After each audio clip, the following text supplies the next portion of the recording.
জানিলো তুমি মুখ্য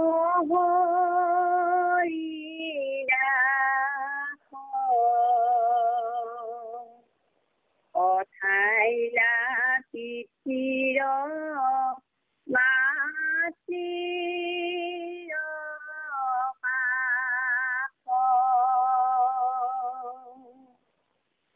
ৰামুনিৰ দুষ্টজ বন্ধুৰ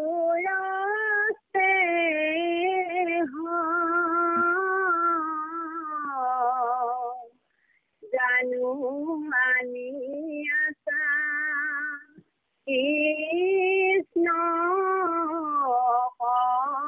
সন্দেহ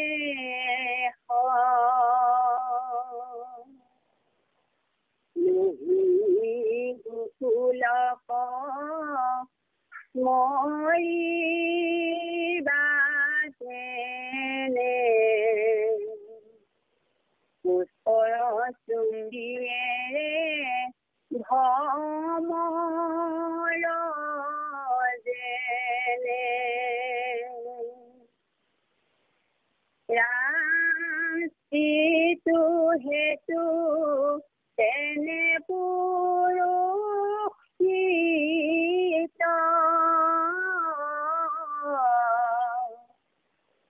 বুজিলো কৃষ্ণৰ আমি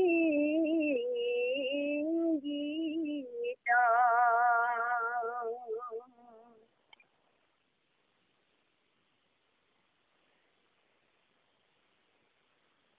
বুজিলো এৰিলা স্নেহ প্ৰভু সমুদায় মথুৰা নাগৰী সুন্দৰী পায় ৰামেহি বুলি সবে লজ্জা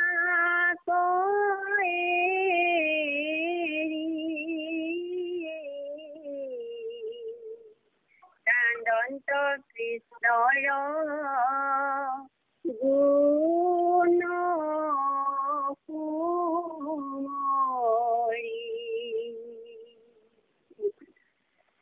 কৃষ্ণক লাগি আতি প্ৰেম ভাবে কৃষ্ণৰ সবে গুণ গীত গাৱে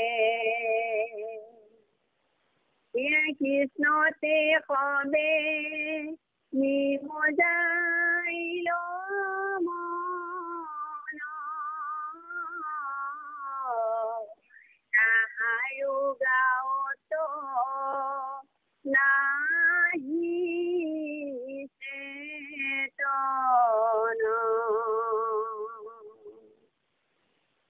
সবে গোপীৰ দেখিয়া ভাব বিস্ময় ভূয়া সিংহৰাইলা যাও ৰাম নন্দৰ ব্ৰজে যত গোপী যাক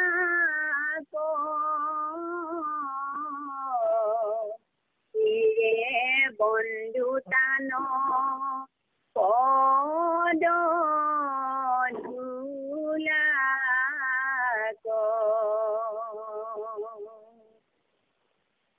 ৰাতি দিনে গাঁৱৰ হৰি চৰিত্ৰ লোকক কৰৈ পবিত্ৰ জাম্বুলন্ত অনেক প্ৰবোধ বাক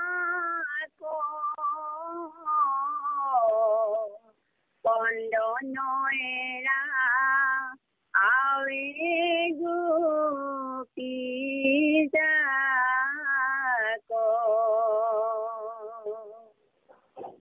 মুঠিলা হবে কৰিলা পুণ্য সদায় গোৱা গোবিন্দৰ গুণ শ্যাম হৰিত মজিল আতি হৃদয়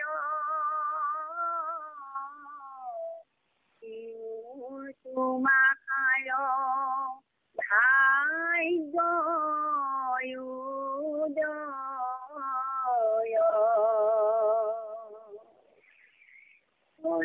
হৰিৰৰ্থে পতি পুত্ৰ এৰি কৰিলা পূজা যেন হবে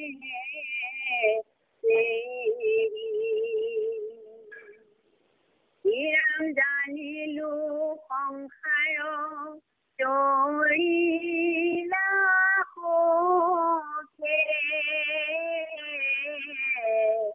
বনাই দুৱাৰ কতো মুখে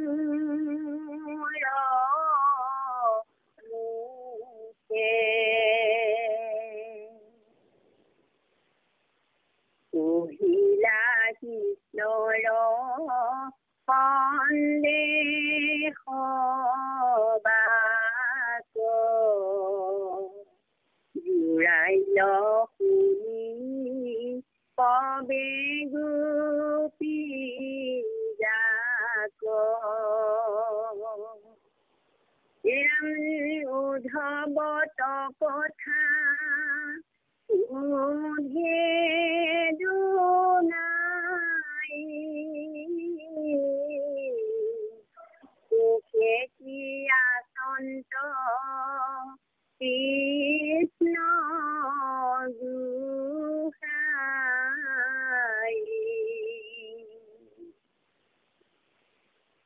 আমাৰ কথা কি পৰে মনত কিয়া ভৈল ৰাতি বনত আৰতি আহিব নন্দৰ পুৰ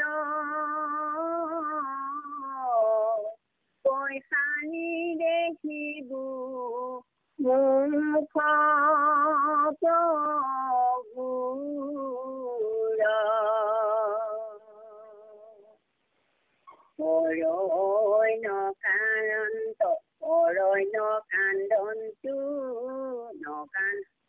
অৰণ্য কান্দন্তু চকুৰ পানী উদ্ধৱে প্ৰভুধি বুলিলা বাণী ৰামেৰাই অনুকূত দেখিবা হৰি ৰাম বুলি যাওঁ সংসাৰ তৰি শুনা সৰ্বজন কৃষ্ণৰ বাণী ভক্তক স্নেহ পৰাচক্ৰ পানী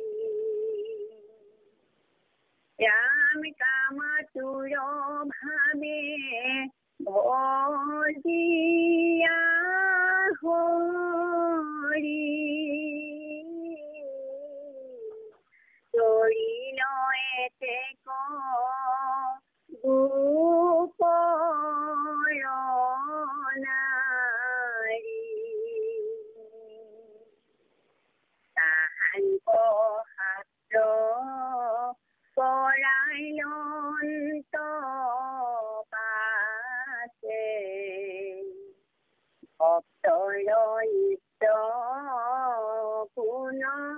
দেৱ আছে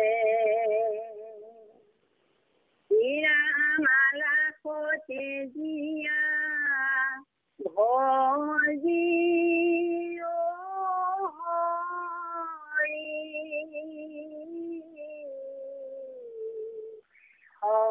সমস্তনৰে ডাকি বোলা হৰি ৰাম হৰি ৰাম ৰাম ৰাম। কৃষ্ণ মাধৱ মাধৱ মাধৱ। আমাৰ আজন্ম সেৱাৰ থলী আজি নামামিত সন্ধানী সত্ৰত সমবেত হোৱা আমাৰ পাঠাচাৰ্য আই আৰু আমাৰ সমল ব্যক্তি ডেকা বাপ আৰু আমাৰ সুপৰিচালক হাতীমূৰীয়া বাপুকে মুখ্য কৰি সমস্ত ভক্তিপ্ৰেমী ৰসগ্ৰাহী বা পাই চৰণলৈ আমাৰ ভক্তি বা গোপী উদ্ধৱ সংবাদ আৰম্ভ কৰিছিলো আৰু তাত আহি নন্দৰ গৃহ পালেহি উদ্ধৱে ভগৱন্ত কৃষ্ণৰ ভকতৰ বাতৰি লবলৈ পঠালে আৰু অন্তত গোপীসকলক সান্তনা বাণী এটা দি থৈ যাবলৈ পঠালে আৰু উদ্ধৱে আহি নন্দৰ পুৰ পালেহি আৰু কালি সিমানতে আছিলে আৰু গোপীসকলে ভগৱন্ত কৃষ্ণ উদ্ধৱক দেখি একেবাৰে কৃষ্ণৰ চেহেৰাটো সম্পূৰ্ণ কৃষ্ণই পৰিধান কৰা নিচিনাকৈ কাপোৰ পিন্ধিছে আৰু চেহেৰাটো দেখি বুজি পালে যে এওঁ নিশ্চয় কৃষ্ণৰে এওঁক পঠাইছে আৰু এওঁ কৃষ্ণৰ সেৱক হব। সেয়া আলাপ কৰিছে আজি। জানিলো তুমি মুখ্য হৰিদাস পঠাইলা পিতৃৰ মাতৃৰ পাশ। হয়, আমি বুজি পাইছো তুমি মুখ্য হৰিদাস অৰ্থাৎ ভগৱন্ত কৃষ্ণৰ তুমি মুখ্য দাসজন আৰু পিতৃ আৰু মাতৃৰ কাষলৈ তোমাক পঠাই দিছে। মনিৰ দুষ্টেদ্য বন্ধুৰ স্নেহ আনি আছা তুমি বাক্য সন্দেহ। ঋষি মুনিয়েও সম্পৰ্কীয় সকলৰ যি স্নেহ বান্ধৱৰ স্নেহ সেয়া মুনিসকলেও ত্যাগ কৰিব নোৱাৰে। গতিকে আমি বুজি পাইছো গোপীসকলে কৈছে তুমি নিশ্চয় কৃষ্ণই পিতৃ মাতৃৰ কাৰণে কিবা সন্দেশ দি পঠাইছে অৰ্থাৎ কিবা বাতৰি দিছে। এয়া আমি বুজি পাইছো। নহি গোকুলক স্মৰিবা কেনে পুষ্প চুম্বিয়ে ৰৈ ভ্ৰমৰ জানে। নহলে গোকুললৈ কৃষ্ণৰ কিয় মনত পৰিবনো? কাৰণ ভ্ৰমৰাই পুষ্প মৌ পান কৰি সেই পুষ্প এৰি থৈ গুচি যায়। সেইদৰে কৃষ্ণই আমাৰ মন প্ৰাণ হৰি তেওঁ গুচি গল। স্ত্ৰীটো তেহন পুৰুষৰ চিত্ত বুজিলো কৃষ্ণৰ আমি ইংগিত। ঠিক তেনেকৈ তিৰোতাসকলৰ নাৰীৰ প্ৰতি পুৰুষৰো তেনেকুৱাই মৰম দিয়ে, স্নেহ দিয়ে আৰু আকৌ এৰি থৈ গুচি যায়। আমি কৃষ্ণৰ কথা বুজি পালো তেনেকুৱাই হৈছে।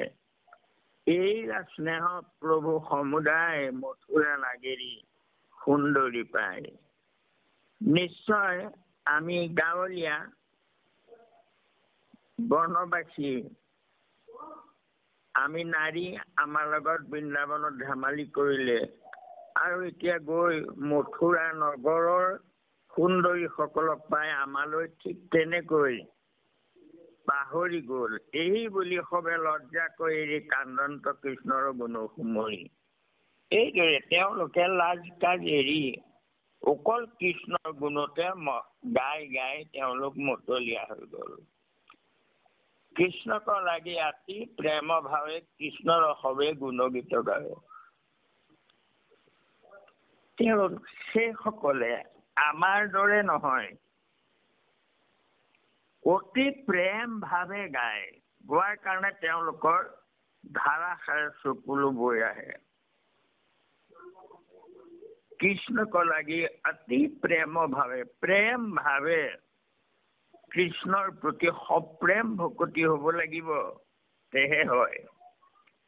কৃষ্ণৰ গুণ গাইছে তেওঁলোকে।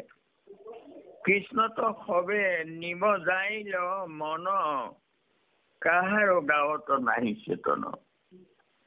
এনেকুৱাকৈ কৃষ্ণত মন মজাই দিলে যে তেওঁলোকৰ মনটোৱে কৃষ্ণ গুণৰ বাহিৰে তেওঁলোকৰ গাঁৱত চেতন নাই। মানে কি, গাঁৱৰ চেতনা নাথাকিলে তেওঁলোকৰতো মৰিয়ে যাব।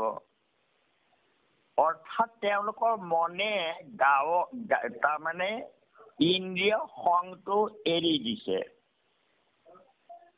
তাৰমানে ইন্দ্ৰিয় বৃত্তি একো মনলৈ অহা নাই। এই মায়াৰ শৰীৰটোৰ প্ৰতি তেওঁলোকৰ কোনো তাৰমানে প্ৰেম নাই। প্ৰেমটো আছে কৃষ্ণত। সেই সময়ত তেওঁলোকৰ কোনোবাই গাত চিকুটি দিলেও গম নাপায়। সেইকাৰণে কৈছে গাঁৱতো নাহি চেতন। গতিকে আন নালাগে, শৰীৰৰ প্ৰতি তেওঁলোকৰ তাৰমানে মনটো আলত কৰিলে। কৃষ্ণ প্ৰেমত মন মজালে দেহৰ সুখ, ইন্দ্ৰিয় সুখৰ কথা তেওঁলোকৰ মনলৈ অহা নাই। সেই সময়ত উদ্ধৱে গোপীৰ দেখিয়া ভাৱ, বিস্ময় হইয়া শিহৰাই লাগাব। ভক্ত উদ্ধৱেও গোপীৰ এই সপ্ৰেম ভকতি দেখি তেওঁৰো গাৰ নোম শিয়ৰি উঠিছে। নন্দৰ ব্ৰজে যত গোপী যাক, শিৰে বন্দতান পদদলাক। এই কৃষ্ণ প্ৰেমী, ভগৱত প্ৰেমী গোপীসকলক দেখি, নন্দৰ ব্ৰজৰ গোপীসকলক দেখি তেওঁৰো গাৰ নোম শিয়ৰি দিছে। তেওঁ কৈছে যে মই এনেকুৱা ভক্তাৰ চৰণৰ ধূলি মই শিৰত লওঁ। কৃষ্ণ ৰাত্ৰি দিনে গাৱৈ হৰি চৰিত্ৰ, তিনি লোকক কৰৈ পবিত্ৰ। ৰাতিয়ে দিনে অকল হৰি চৰিত্ৰ কীৰ্তন কৰি থাকে এওঁলোকে, তিনিও লোক পবিত্ৰ হয়। নিজে যে পবিত্ৰ হয়ে, আৰু তেওঁলোকৰ সেই হৰি গুণ কীৰ্তন যিমানে শুনে সকলো পবিত্ৰ হৈ যায়। বলন্ত অনেক প্ৰবোধ বাক, ক্ৰন্দন আবেৰা গোপী যাক। আৰু সেই কৃষ্ণই যে তেওঁলোকক প্ৰবোধি বুলি কৈছিলে, যে মোক ভাবি ভাবি তেওঁলোকে তাৰমানে প্ৰাণ ত্যাগ কৰিবগৈ, ইমানেই দুখ পাই আছে। তুমি গৈ তেওঁলোকক কোৱাগৈ, প্ৰবোধ দিবা,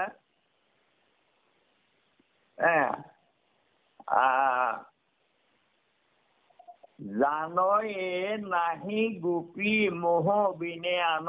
উদ্ধৱক কৈছে, দেহ বুধ বোধ উদ্ধৱ গোপী ৰহু প্ৰাণ।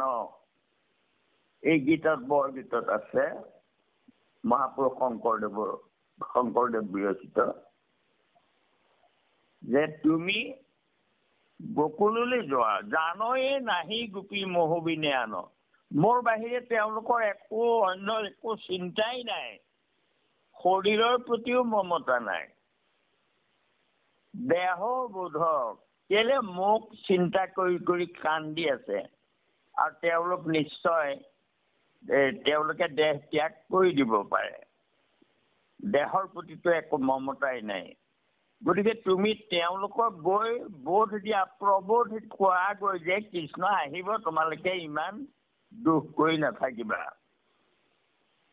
দেহ বোধ উদ্ধৱ গোপী ৰহু প্ৰাণ, সেই কথাটো এতিয়া কৈছে কি বুলি, বলন্ত অনেক প্ৰবোধ বাক্য ক্ৰন্দন এৰা, আবে এৰা গোপী ডাক, তোমালোকে নাকান্দিবা। কিনো তোৰা সবে কৰিলা পুণ্য, সদায় গোৱা গোবিন্দৰ গুণ।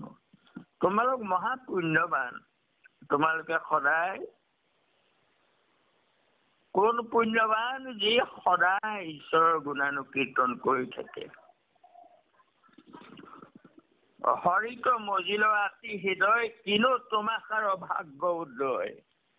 তোমালোকৰ হৃদয় কৃষ্ণতে অৰ্পিত হৈ গ'ল, হৃদয়ত কৃষ্ণক স্থান দিলা, তোমালোকৰ মহাভাগ্য উদয় হ'ল। হৰিৰ অৰ্থে প্ৰতিপুত্ৰ এৰি কৰিলা পূজা যেন হবে চেৰি। তোমালোকে কৃষ্ণৰ কাৰণে প্ৰতিপুত্ৰ ত্যাগ কৰি দাসীয়ে যেনেকৈ সেৱা কৰে স্বামীক, সেইদৰে তোমালোকে দাসীৰ দৰে সেৱা কৰিলা। জানিলো সংসাৰত তৰিলা সুখে, বৰ্ণাইব আৰু কত মোৰ মুখে।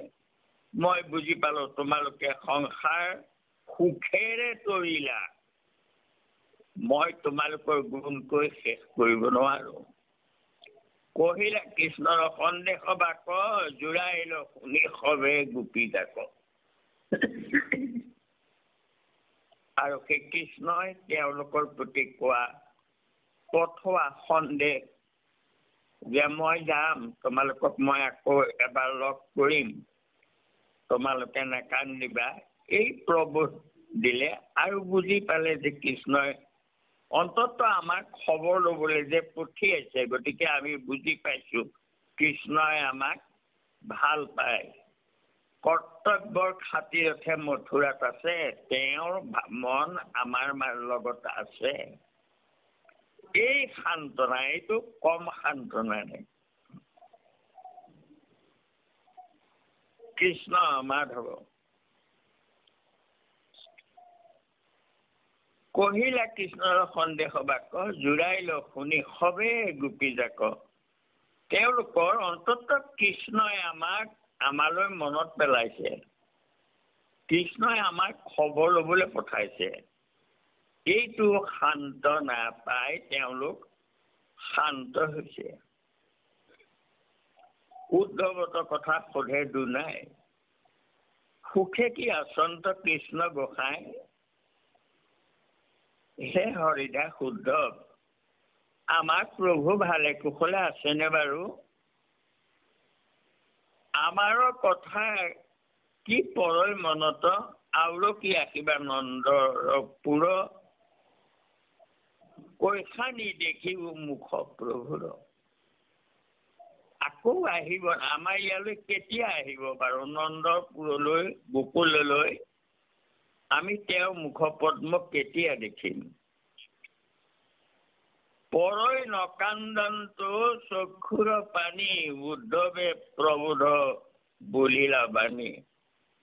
তেওঁলোকে কান্দো বুলি ভবা নাই, কৃষ্ণই সন্দেহ পঠাইছে, আনন্দৰ অশ্ৰু বৈছে, কন্দা নাই। চকুৰ কিন্তু চকুলো পৰি গৈছে, এয়া আনন্দ। কৃষ্ণই আমাক কৃপা কৰিছে, আমাৰ খবৰ লৈছে, কৃষ্ণ উপলব্ধি হৈছে, আৰু হোৱাৰ কাৰণে তেওঁলোকৰ চকু পানী প্ৰেমাশ্ৰু। কন্দা নাই, নাৰদে নেকান্দে, গীত গাই থাকে, কিন্তু তেওঁ সদায় হাতে দিব বিনা মুখে নাম নাম। এয়া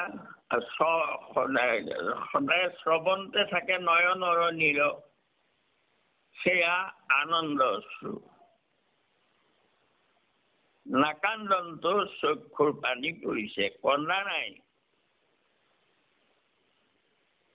উদ্ধৱে প্ৰভুৰ বুলিলে এৰাও নখোচ দেখিবা হৰি, ৰাম বুলি যায়ো সংসাৰ ধৰি। তোমালোকে অনুশোচনা নকৰিবা, কৃষ্ণই আহিম বুলি কৈছে, তোমালোকে কৃষ্ণক দেখিবা খাটাং, আকৌ আহিব। গতিকে ৰাম বুলি তোমালোকে কৃষ্ণৰ নাম লৈ তৰি যাব পাৰা, তোমালোকে কৃষ্ণৰ নাম লোৱা অহৰহ।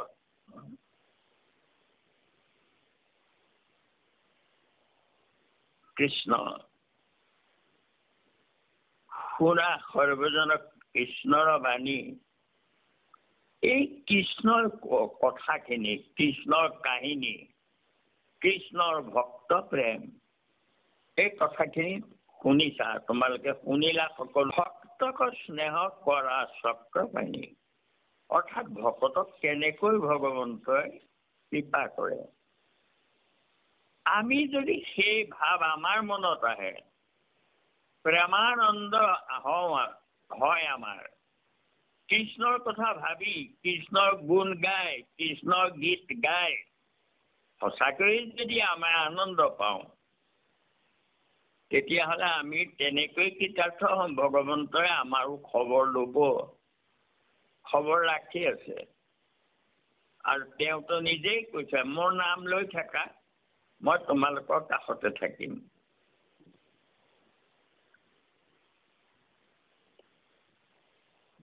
কৃষ্ণ কামাতুৰ ভাৱে ভজিলা হৰি, তৰিল এতেকে গোপৰ নাৰী। গোপীসকলে প্ৰথম কাম ভাবি আছিলে তেওঁলোকৰ, কিন্তু তথাপি তৰি গল। কাম ভাবে গোপী সবে কৃষ্ণ লাগ পাইলা, ভয়তো থাকিয়া কংস চতুৰ্ভুজ হৈলা। আৰু দস্য কৰি শিশু পাৰে লভিলা মুকুতি, স্নেহ ভাৱে পাইলা যুধিষ্ঠিৰ নৰপতি। ভক্তি ভাৱে নাৰদ আদি আৰু বলি ৰায়, এই ৫ প্ৰকাৰে কৃষ্ণক লাগ পায়। গতিকে তাৰ ভিতৰত শ্ৰেষ্ঠ কোনটো? স্নেহ ভাৱে পোৱাটো। তাহাকো শান্ত কৰাই লন্ত পাছে, ভক্তৰ ইষ্ট দেৱ কোন আছে, সেই সকল গোপীকো সান্তনা দিছে, তেওঁলোকৰ প্ৰতি কৃপা পৰখিছে। গতিকে ভক্তৰ ইষ্ট দেৱ আৰু কোন আছে, সেইজন ভক্তৰ তেওঁক ভজিলে তেওঁক খবৰ ৰাখে। অৰ্থাৎ আমি কৃষ্ণৰ ভক্তি যদি থাকে আমাৰ হৃদয়ত, কৃষ্ণৰ প্ৰতি প্ৰেম থাকে, ভক্তৰ সংগ এৰি যাইবা কন পাৰে হৰি, লগাই থৈছে নাম প্ৰেমৰ জৰি। আমি যদি সপ্ৰেম ভাৱে ভক্তি কৰো, তে কৃষ্ণনো কলৈ যাব? এটা কথা মোৰ মনত পৰিছে,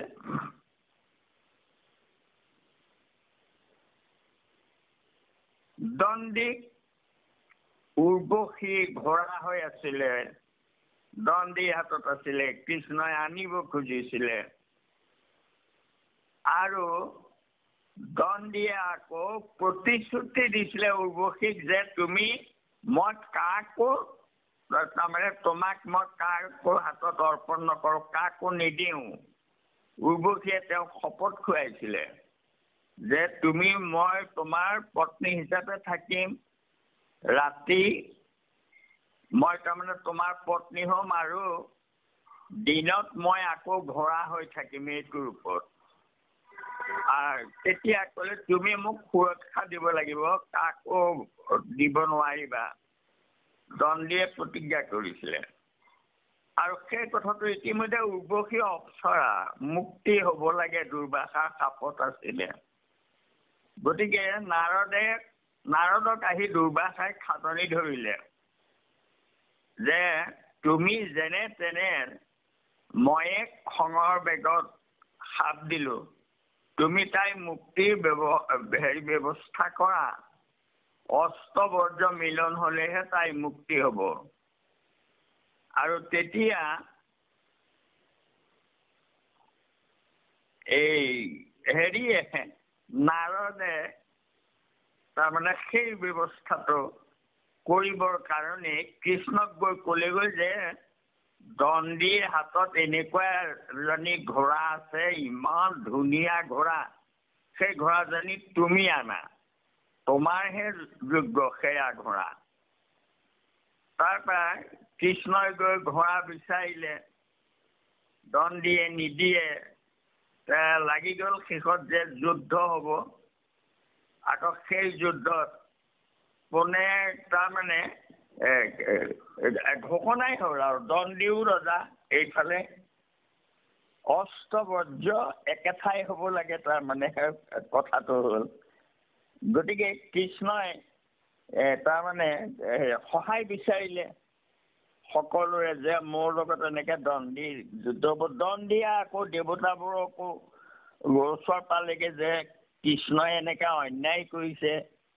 এইদৰে দণ্ডিয়ে সহায় বিচাৰি বিচাৰি গৈ আছে, সকলোৱে নাকচ কৰিলে, কোনেও দণ্ডিৰ সহায় নকৰে। তেনেকুৱাতে একেবাৰে নিৰাশ হৈ তেওঁ সৰোবৰ পাৰত তাৰমানে এজোপা গছৰ তলত তেওঁ শুই আছে। তেনেকুৱাতে সুভদ্ৰা আকৌ পানী আনিবলৈ গ'ল তাত। গৈ দেখিলে ইমান থুলন্তৰ পুৰুষ, ইমান সুন্দৰ, কি জহত এনেকৈ গছৰ তলত শুই আছে। তাৰপৰা গৈ দেখেগে তেওঁ চকুলো বৈ আছে। তাক সুধিলে, আপুনি কিয় এনেকৈ কান্দিছে? তেতিয়া ক'লে, মই তোমাক কি ক'ম, মোক কোনো দেৱতাইও সহায় কৰিব নোৱাৰে মোৰ দুখত। গতিকে তুমি এগৰাকী মহিলা, তোমাক কৈ কি লাভ? তেতিয়া এওঁ কৈ দিলে, সুভদ্ৰাই ক'লে, আপুনি মোক সামান্য মহিলা বুলি ভাবিছে? আপুনি কওক, মোক কওক, মই আপোনাক সহায় কৰিম। আপুনি যি বিপদ হৈছে মই আপোনাক সহায় কৰিম। মই পঞ্চ পাণ্ডৱৰ পত্নী। তেতিয়া ক'লে, তুমি পঞ্চ পাণ্ডৱৰ পত্নী মানে তোমাৰ নামটো কি? বোলে মোৰ নাম সুভদ্ৰা, মই কৃষ্ণৰ ভগিনী। তেতিয়া ক'লে যে মোৰ একো লাভ নাই তোমাৰ আগত কৈ। বোলে কিয়?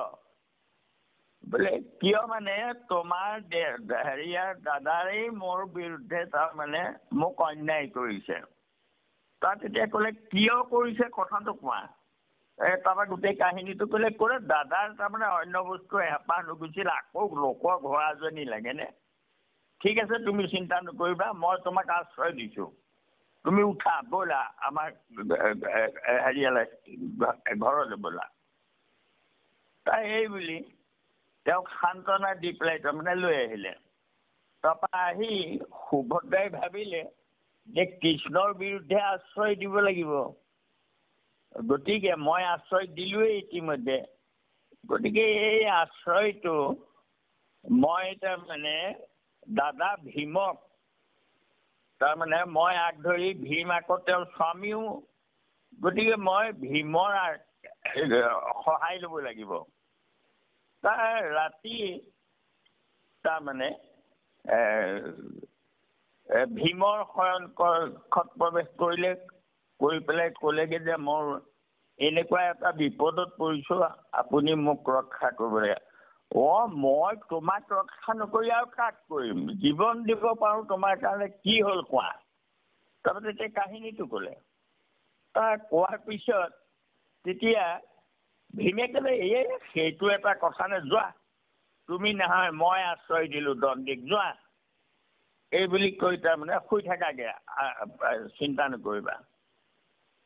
তাৰপিছত পুৱা কথাটো ওলাল আৰু তেতিয়া ভীমে পাণ্ডৱৰ এটাইকেইজনকে বহুৱাই লৈ পেলাই সুধি ক'লে যে এনেকুৱা তেনেকুৱা কথা, দণ্ডিক কৃষ্ণই কেলে এনেকুৱা অন্যায় কৰিব, গতিকে মই দণ্ডিক তাৰমানে আশ্ৰয় দিছোঁ। তেতিয়া যুধিষ্ঠিৰে ক'লে যে কৃষ্ণৰ বিৰুদ্ধে তুমি দণ্ডিক আশ্ৰয় দিলা হয়, কৃষ্ণৰ লগত জানো আমি তিষ্ঠিব পাৰিম? তেতিয়া ভীমে আকৌ ইয়াক যুধিষ্ঠিৰক ক'লে, তোমাৰ ৰাজনীতি সেইটো নেকি? নিৰাশ্ৰয়ক আশ্ৰয় দিব লাগে, তুমি দুৰ্বলীৰ বিৰুদ্ধে আশ্ৰয় দিবা, সবলীজনক দেখিলে আশ্ৰয় নিদিয়া, ধৰ্ম নকৰিবা, ভয় কৰিবা তুমি। এইটো ৰাজনীতি নহয়, এইটো ধৰ্ম নীতিও নহয়। সৰ্বপ্ৰধানেশ অভয় প্ৰদানং, অভয় দানটোৱে আটাইতকৈ ডাঙৰ, আৰু সেইটোৱেই তুমি যদি দিব নোৱাৰা তেতিয়া তুমি কেনেকৈ ধৰ্মৰাজ হ'লা? এনেকৈ ক'লে। তাৰপিছত কুন্তীয়ে তাৰপৰা যুধিষ্ঠিৰে আৰু ক'লে সেইফালৰ পৰা হয় কথাটো, তাৰপৰা আমাৰ মাক সোধো। তাৰপৰা কুন্তীক সুধিলে, তাৰপৰা কুন্তীয়ে তাৰমানে ক'লে যে বোপাইহঁতও, কৃষ্ণ আমাৰ পৰম বান্ধৱ, কৃষ্ণৰ বিৰুদ্ধে আমি কেতিয়াও যুদ্ধ কৰিব নোৱাৰো, আৰু গতিকে তোমালোকে এই কামটো নকৰিবা, কৃষ্ণই আমাক বেয়া পাব। তাক তেতিয়া ভীমে তাৰমানে কুন্তীক সুধিছে, কৃষ্ণই কি ভাল পায়? কৃষ্ণই কি ভাল পায়? বোলে কৃষ্ণই তেওঁৰ প্ৰতি ভক্তি কৰা কথা ভাল পায়, মানুহে ধৰ্ম কৰিব লাগে তেতিয়া ভাল পায়। বোলে তেনেহলে মা, শ্ৰীকৃষ্ণৰ প্ৰিয় কাম আশ্ৰিত পালন, কৃষ্ণই নিৰাশ্ৰয়ক আশ্ৰয় দিলে কৃষ্ণই ভাল পায়, গতিকে মই কৃষ্ণই ভাল পোৱা কাম কৰিছো, কৃষ্ণই ভাল পোৱা কামটো মই কৰিছো, মই কৃষ্ণৰ নাম লৈ থাকো, কৃষ্ণৰ নাম লৈ মই তাৰমানে কৃষ্ণৰ প্ৰিয় কাম কৰিছো। তেতিয়া কুন্তীয়ে ক'লে, তুমি কৃষ্ণক নাম লৈছা, কৃষ্ণক বাদ দি তুমি ধৰ্ম কেনেকৈ ৰক্ষা কৰিবা? তেতিয়া ওলটাই ভীমে ক'লে, যদি মই ধৰ্মই ৰক্ষা কৰো কৃষ্ণ কলৈ যাব? অৰ্থাৎ যথা ধৰ্ম তথা কৃষ্ণ জানিবা নিশ্চয়। কিমান বিশ্বাস যে মই ধৰ্ম ৰক্ষা কৰি আছো, কৃষ্ণৰ নাম লৈ আছো, কৃষ্ণ ক'ত যাব পাৰে? গতিকে মা তুমি চিন্তা নকৰিবা, মই ধৰ্ম ঠাইত আছো, কৃষ্ণ ধৰ্মৰ ওচৰত হাৰি যাব। কিমান সুদৃঢ় বিশ্বাস, মই ধৰ্ম ৰক্ষা কৰি আছো, কৃষ্ণ কেনেকৈ আঁতৰিব? তেওঁ ভাল পোৱা কাম কৰি আছো। এইটো তাৰমানে দৃঢ়তা। এয়া ভক্তৰ ইষ্টদেৱক কোনো আছে তাহাংকো সেয়া যদি ধৰ্মই ৰক্ষা কৰে, কৃষ্ণৰ প্ৰেম ৰক্ষা কৰে, কৃষ্ণক ভাল পায়, তেতিয়া কৃষ্ণ কলৈ যাবনো? কায়েৰে কৃষ্ণ আঁতৰ হৈ থাকিব পাৰে কেতিয়াও নোৱাৰে। তেওঁৰ নামে লৈ গুচি আহিব। আলাস তেজিয়া ভোজিও হৰি, সমস্ত নৰে ডাকিবোলা হৰি। মহাপুৰুষে আমাক সুন্দৰ আদৰ্শ দেখুৱাইছে, আমাক ভকতিৰ চূড়ান্ত সিদ্ধান্ত দেখুৱাইছে। তোমালোকে কৃষ্ণৰ নাম ৰক্ষা কৰা, নাম ধৰি থাকা, কৃষ্ণ আঁতৰ হৈ যাব নোৱাৰে, কৃষ্ণ তোমালোকৰ কাষত থাকিব। গোপীসকলৰ কাষলৈ যেনেকৈ আছে কৃষ্ণৰ খবৰ ৰাখিব। আমি তেওঁৰ নাম লৈ থাকিলে তেওঁ গম পাব আমি ক'ত আছো। আমি ক'ব নোৱাৰিব পাৰো কৃষ্ণ ক'ত আছে, কিন্তু কৃষ্ণই এই মুহূৰ্তত কৃষ্ণই ক'ব পাৰে আমি ক'ত আছো। বোলে এই সময়ত তাৰমানে কৃষ্ণই গম পায় যে আমি প্ৰত্যেকেই আমাৰ নামামৃত সন্ধানী সত্ৰত মোৰ নাম লৈ আছে। এই খবৰটো কৃষ্ণই জানিছে। আমিহে ক'ব নোৱাৰো কৃষ্ণ ক'ত আছে, কিন্তু কৃষ্ণই আমি ক'ত আছো জানি আছে, অৰ্থাৎ আমাৰ খবৰ কৃষ্ণই ৰাখিছে। সেই কথাটোৰ কাৰণে মই এই কাহিনীটো আপোনালোকক কলো যে ভীমৰ যুক্তি, যদি ধৰ্মকে ৰাখো কৃষ্ণ কলৈ যাব। আৰু আমাৰো এতিয়া দাবী সেইটো, আমিও সেই দৃঢ় বিশ্বাস হ'ব লাগে। যদি আমি নামেই ৰাখি আছো তেতিয়া কৃষ্ণ আমাকে কলৈ যাব। সেইটো অহংকাৰ হলেও সেই তেনেকুৱা অহংকাৰ লাগে আমাক। কৃষ্ণ মাধৱ মাধৱ। হয় বাপসকল, ইমান সুন্দৰ কথা। এইখিনি ক'বলৈ যাওঁতে হ'ব পৰা অপৰাধখিনি আপোনাক মৰিখন কৰিব। কোটি কোটি গুণৰ অপৰাধনকে কৰ্মই দুয়া হয়, সেই হৰিমুখ দাস হেন মানি ক্ষমিয়োগ কৃপাময়, ক্ষমিয়োগ কৃপাময়। শ্ৰীমন্ত শংকৰ হৰি ভকতৰ জানা জান কল্পতৰু, তাহান্ত বিনাই নাই নাই নাই। আমাৰ পৰম গুৰু, আমাৰ পৰম গুৰু, আমাৰ পৰম গুৰু কৃষ্ণ কৃষ্ণ কৃষ্ণ, মাধৱ মাধৱ বান্ধৱ ধাৰা পতন।